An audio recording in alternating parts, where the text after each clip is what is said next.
Okay, I'm gonna do this in two parts. So I'm gonna go over. So this is the Japanese Spider-Man, and I was really happy to get this because it's kind of harder to find, even though it was pretty popular when it came out back in the 70s. I think it was. It came out. I gotta remember when it came out. Yeah, and so I wanted a physical copy of it on VHS so I could of course watch it and enjoy it at my own leisure. But for me, the Toei Spider-Man, and yes, I call him the Toei Spider-Man, not the Spider-Man, how people say it. No, to me it's Toei Spider-Man. Uh, Marvel sold the rights, the movie rights, show rights or whatever, to Japan on a special kind of thing, and it was a Japan only thing, and they were able to kind of have a little bit more free range of Spider-Man, and they did it pretty cool because like they gave him the robot, they gave him the motorcycle, really reminiscent of like Kamen Rider, stuff that was popular in Japan at the time, and their legacy shows. That he had the motorcycle, he had the car, the robot. The robot can transform, of course, which is really cool because that sells toys really easily. And at the time, a completely different take on it. But it was really freaking cool, and it got really popular. The theme song, oh my gosh, the intro theme song is is so cool. It's so fun. The opening theme song and the ending song, like that kind of more westerny. I think it's the westerny kind of thing to it. I even have it on vinyl, on a 45, and it's a really cool take on it, and for sure it was completely different. Um, there's the whole thing where they were worried about like Stan Lee getting upset about it, but then he ended up loving it, and he's like, "Yeah, you guys turned my character and made it your own," which is really cool. And so this is something that was really popular. They had plenty of toys and everything, and it's not until recently that they made the replica spider bracelet, which is really cool. And that's one thing that I wanted forever when I was watching this, because funnily enough, on YouTube there used to be a Toei archive kind of channel that they have. I think it's still up, but they had this on there. But then mysteriously now it disappeared a couple years back. Because I remember that's where I would watch. I would watch all the episodes were on YouTube and they were subbed. So then they just disappear all of a sudden, which is strange, but interesting. But yeah, and so it really pioneered in the giant robot fighting because this is about a year before, year and a half, maybe 2 years before Power Rangers. So this is before it, and the robot, he fights the bad guy, and the bad guy is normal size, Spider-Man size, and then it gets bigger, um, which is the same thing that Power Rangers do. But this is before it, so this is kind of where they got that idea from, and that kind of outline and structure for it, or whatever. But it's funny because, like in Power Rangers, they did a lot of reused, edits when they do like the calling the Megazords and stuff like that, and they had to do that. They did that too, but they kind of had to because somebody stole the suit that they used for when they did the giant, big monster battles or whatever. Someone stole it, so they had to keep reusing edits, and they couldn't hit each other like on the same shot. It had to be separate because they couldn't afford to make more of those shots because they didn't have any money. Like they were making a good amount of money, but the budget for the show and everything at the time was horrible. Okay, I'll stop talking about that now. Um, Here's Nadia. I grabbed this at another convention, um, and I mostly got it just to watch it, and it's a really nice, so far, like kind of really cute anime I was watching. Hideki Anno directed it, I believe, or was he? Yeah, animation director is Anno. So I wanted that just to get a taste of that and check it out. If I find it later, I'll watch some more. But for right now, it's good. But I'm not crazy about it. Um, this one's a really cool one. This is Royal Space Force. And kind of why I picked this one up is this is Gainax's first OVA, and this bad boy. Look at that right there. 120 minutes. 120 minutes for somebody to have their first movie that is a brand new anime studio using somebody else's money to fund it, of course, to do 2 hours of a movie is pretty insane, you know? Not only that, but they got like music done by the guy that was in Yellow Magic Orchestra. They got him to do the music, and those shots and those different panning shots. and different like intro and like background music and stuff like that is freaking amazing, man. It gets so dang good at times just by the ambience and like the cool music sounding and everything going on. Is really cool. I think this is supposed to be a special edition or something. I didn't look into it. It was cheap. I found it for super cheap when I bought it. I'm pretty sure it's missing like the actual inserts, but yeah, I know there's like a 4K version of it now for the anniversary that came out, and there's like a bunch of freaking stop it, stupid thing. Sorry about that. There's like a whole bunch of other like there's like a DVD version of it too, but this was incredibly cheap when I picked it up. I want to say this was like $5, $10, and most of the VHSs I've gotten here, except for like one or two, break the bank really. Well, just my Daikon. I think the Daikon is really expensive.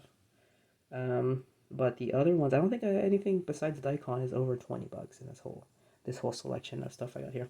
But anyways, yeah. So the music is amazing. The background art is freaking amazing. The animation, I'm not gonna lie to you guys though, but the story isn't that good. I understand what they were trying to go for. I understand all that stuff, but I think they should have cut out all of that and just made a cool, fun to watch anime instead of doing more of the like super.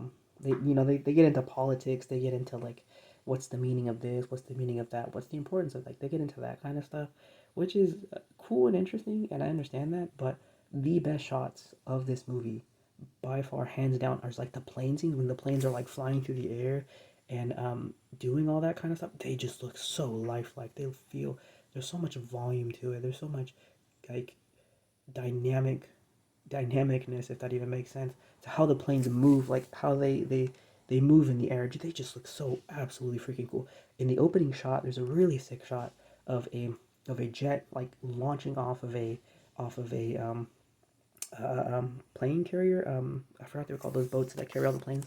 Yeah, yeah. And it's really cool because like the plane is going through the launch pad, the runway. I mean, my bad. I'm so, sorry, nothing. It's going down the runway, but while it's going down the runway, it is passing by like different structures, like steel beams and stuff like that. So like to have something moving in between objects and hand drawing it, and this is the 80s. This is 89, 85, I want to say, is the original. The 84? No, Dallos was the first OVA, which was 84. I think this is 86. Don't quote me on that, but yeah. So anyways, yeah. So like the way they were able to draw that by hand for a studio that just opened up, and they're risking a lot with the movie, but dang, those shots. Some of the shots are incredible in here. Um, you just gotta remember how old it is. You gotta remember what they did and everything. It just blows my mind. Fast forward now, just so I can quit rambling. So I do have the inserts for this. So this is a rental, and it's supposed to have a thing like this, and then it has this little thing like that. So that way, if you see it, which way is it? Like this. So that way you can see it like this. If it, oh, this one's broken. Bad example. There we go. So yeah. So if you're at the rental place, it'll be like this, and so that'll be rental okay. Not okay. That means it's gone. But anyways, I have the outer sleeves for this one, and it's matching one. I'm only missing one out of this set. But this is a Cutie Honey, which is 2004, 2003, if I remember correctly. Stop it, camera! Why you freaking do that? Yeah, so this is Gynax, Cutie Honey. I have the sleeves, like I said, they're in another folder, just to keep them safe until I find those kind of sleeves for it, the movie kind of sleeves for it or whatever. But yeah, so it's the part 1, part 2. I'm just missing part 3, unfortunately. But yeah, this is I know that the DVD exists of it. I just got it just because, like I said, I am a huge fan of Cutie Honey, and original, and live action, of course, because that's by Hideki Anno as well. Unfortunately, I don't have the thing, so you guys can look at those. But yeah, it's really cool. There's all of the dubs of it. It's dubbed and it's subbed, I believe. So you can go either way with this one, and the dub's actually pretty good. She's able to keep the super fun bubbliness of honey pretty dang on point. It doesn't feel out of place or something like that or weird when she's talking at all. I really do recommend that one too, the live action, only if you like tokusatsu style, like the Kamen Rider stuff or the what's that other one, Ultraman stuff, something more in that kind of thing. And I think with that, I think that's it. Sorry if I went too fast or blurbed on about some of these things. And then, oh yeah, sorry about my dumb camera. Um, my camera acts dumb sometimes, but I think this is all of them. Might be missing one somewhere in this room. But yeah, my hopes is later when I have a good like bookshelf is like layer them all out. And then if I have friends come over, like, you know, they can pick one up and we can have it in the background while we hang out or do whatever. Or if they want to borrow one, you know, they can borrow it. You know, stuff like that.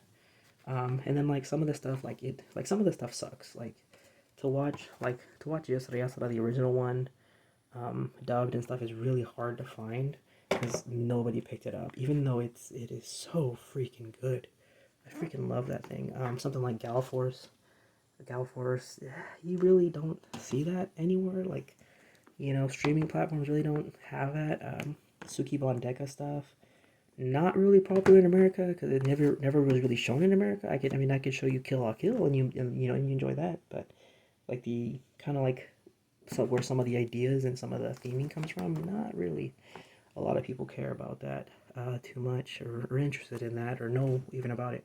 But that's why I like to go in more deeper into like the history of stuff and kind of more like interesting facts and you know, see what influenced what and see what calls to what or whatever. I think that's really fascinating and really interesting to me. But yeah, I think that's all I got for this one, and I'll just leave you guys with, let's see. I'll leave you with the American box art for the VHS, which is, you know, that's a. Oh, you know what? Let's do a comparison real quick. The American box art versus the Japanese box art. Only you. See, they went with such a nice art, and then they went with more of a cutesy mom on that one. Wait, is it? Oh, I flipped it twice. Yeah, the American one has to yell at you and let you know what it's about, while the Japanese one, the customer already knows. But yeah, it's a really nice art. Um, so, so yeah, I'll leave you guys with that one, and sorry if I rambled on for too long, but yeah, thanks for watching.